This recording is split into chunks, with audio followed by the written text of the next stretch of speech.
mai-contribute pa, no, patungo doon sa kanilang nauna ng sinabi na may mga congressmen na involved. No? So sir, itong investigation sa flood control anomalies, sa tingin nyo magtatagal pa o invited na po ba sa next hearing si former Congressman? But we'll give him the opportunity to respond. But again, observing in the observance of interparliamentary courtesy, course namin invitation sa kanya through the speaker. Yung kay Congressman, ex-Congressman Saldico will send the invitation doon sa kanyang established na residence. Kaya lang sir, yung Office of the Ombudsman mukhang doon sa last known residence, parang they refuse to accept yung pinadala ng Ombudsman. Well, it's up to them, no? Kasi kung hindi mahid yung invitation, ang susunod subpoena. At kung hindi pa rin siya sisipot based on the subpoena, then somebody may move for the issuance of a contempt citation and eventually a warrant of arrest. At yung warrant of arrest, sir, yun, pwedeng hingin ang tulong ng Interpol para arestuhin kung saang bansa siya nandun? Probably, kasi valid naman yung warrant of arrest, yung i-issue ng Senate. So that is as valid as any warrant of arrest issued by the court. I don't know, I'm not sure. But we will try, no? Sir, may info daw kung sisipot si former Speaker Romualdez sa hearing ng Senate. May advance info kayo, sir? Wala. Iniintay ko yung feedback niya or feedback ni Speaker D. At saka dating Speaker Romualdez din kay SP Soto. Kasi coordinate lang ako sa office ni Senate President or kay Senate President himself. Sabi niya mukhang magkakausap yata sila this week. So sabi ko, pakitanong mo lang sa kanya kung gusto niya magkaroon ng opportunity because this happened before. Ako yung chairman ng public order na mention yung pangalan ni Congressman Veloso, di ba? And they requested me to be given the opportunity to make their manifestation and I gave them that opportunity. So if you remember, yung mga naandito nung previous Congress na yon, di ba pinagsalita namin si Congressman Veloso, si Ching Veloso. So pwede niyang gawin yun. Ano? At kung gusto niya sagutin yung mga allegation, in fact, we're thinking of sending subpoena duces tecum do sa contractor na naggagawa ng renovation noong bahay sa 42 McKinley Road, ano? At saka yung security agency na naggugwardya ron. So, kung meron silang logbook, ipapadala namin yung logbook dito to find out if indeed, between the period December 2024 hanggang August 2025, I believe yun yung period na sinasabi ni Gutesa na nagde-deliver sila ng pera doon sa 42 McKinley Road. At kung meron sa logbook na may mga pumasok talaga mga sasakyan, mga vans, or convoy of vehicles, then that's a strong supporting document to buttress yung testimony ni Gutesa, even without Gutesa coming back to testify, I think. Because remember, yung kanyang sinumpang salaysay na naging questionable o forged yung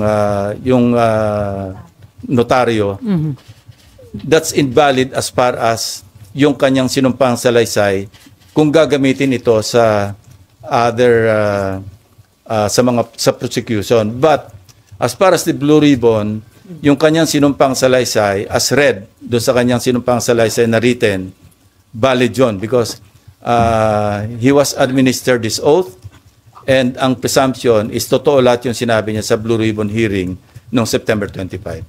So sir, hindi applicable kay former Speaker Romualdez yung pwedeng gawin kay Saldico na kapag hindi humarap, i-issue ng subpoena, kapag hindi pa rin humarap, ay congressman siya.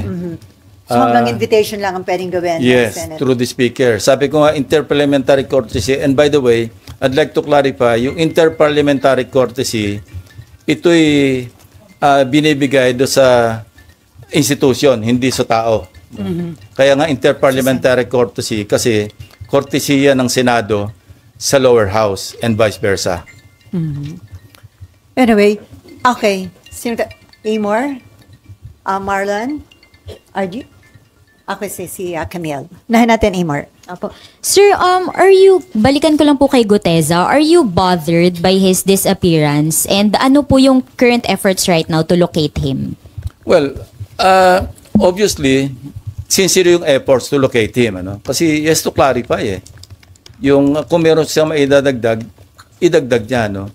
So, importante yung kanyang presence kung meron siya maidadagdag pa sa kanyang nauna ng pinahayag. At saka concerned din kasi hindi na natin alam kung ano nangyari sa kanya. No? May mga claim na nasa marine compound, hindi naman pala. May mga... At saka parang gusto ko rin malaman sa kanya, sino ba talaga yung naggawa ng affidavit mo? Kasi nakita ko yung interview ni dating Congressman Mike Defensor, katulong sila Sinasabi niya na they helped Gutesa draft his affidavit. So, kailangan maklarify din yun. Hindi ba ang sariling gawa ni Gutesa yung affidavit? Kung hindi niya sarili, sino yung mga tumulong sa kanya na maggawa ng affidavit? Ano po yung basa or tingin nyo, analysis nyo dun sa situation?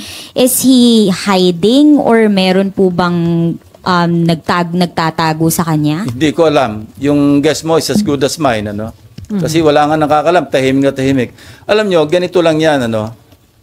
Kung ang hangad mo, mag-prosecute talaga, makapagpa-convict talaga, dapat hindi siya nawawala. Kasi ang pwede lang mag-prosecute sa kanya, DOJ or Ombudsman. Hindi siya mahanap ng DOJ. Hindi siya mahanap ng Ombudsman. Kung ang intention mo, magpropaganda lang, diyan ka sa Blue Ribbon at mawala ka na. Kasi yun lang Sa ngayon, di ba, nagkaroon ng isipan sa mga kababayan natin na siya lang ang nakapag-implicate kay Speaker Romualdez. Although kay Congressman Saldico, hindi lang siya, ang dami pang ibang nag-implicate sa kanya, nauna na. Pero ang importante rito, in-implicate niya si dating Speaker Romualdez at nag-iisa siya nakapag-implicate. Pagkatapos nawala siya. So kung ang hangarin mo is talagang logical conclusion, which is to prosecute and convict former Speaker Romualdez, dapat nandito siya. Hindi man sa Blue Ribbon, kung inisip niyang hindi siya makapagtiwala sa Blue Ribbon, humarap man lang siya sa DOJ, humarap man lang siya sa Ombudsman. Kung yun ang hangarin. So now, anong isipin natin? Bakit Blue Ribbon lang at pagkatapos ng isang pagsipot, nawala ka na? So sir, hindi niyo ba tatanungin si Mike Defensor considering na siya ang nagbigay kay Marcoleta? Yun nga, papadala namin yung subpoena through the office of Senator Marcoleta. No? And yung sinasabi niya na ini-spyan ko siya, hindi yun ang dahilan. Gusto ko lang makita, kaya pinareview ko yun para makita ko, baka sakaling may nakakakilala o makikilala natin yung kasabay niyan dumating. So incidental na lamang yon na sinalubong pala siya ng staff ni Senator Marcoleta, dinala sa opisina niya, nag-stay for a while, tapos nanood ng hearing doon sa gallery, hanggang sa tinawag siya, 10:27 I think. But he stayed there. He arrived at around 8:27. At saka yung CCTV, this is a public place. Yung Senado. Huwag tayong magtaka. Alam na natin na merong CCTV dyan. Kayo mismo na mamonitor nyo kami pag dumarating na kami, di ba? Kaya minsan nakaabang na kayo sa second floor. So this is an open area. No? And, you know, meron tayong jurisprudence tungkol sa CCTV footages. Yun yung Ople versus Torres. Ang tawag doon, ang doctrine doon, yung reasonable expectation of privacy. Meaning, pag nasa public place ka, i-expect mo naman na yung privacy mo mako-compromise, no? May reasonable expectation privacy. Kung nasa private place ka, now, I heard Senator Marcoleta na kung ako ba nagbi-Big Brother o okay lang ba raw na tiktikan niya rin opisina ko, well, bibigyan ko siya ng logbook kung gusto niya everyday, kung sino yung pupunta sa office ko. At walang contractor na pupunta doon. Wala maski sino pupunta except mga official business. Public place to Wag tayong maging onion skin na lalabas yung mga bisita natin o kung sino yung mga pinatawag natin dahil CCTV yan Okay, last question, Opo. Amar. Sir, mag-a-apply po ba dun kay Guteza yung pag hindi po siya sumipot after the subpoena ay warrant of arrest yung next? Meron na siyang problema sa prosecution service ng DOJ. Why? Because meron ng resolution yung RTC, Executive Judge ng Manila, na nagre-recommend na siya sumailalim sa preliminary investigation for falsification of documents. So, let's leave it at that. Now, hindi naman siya, ibig sabihin, pumunta siya rito on his own volition.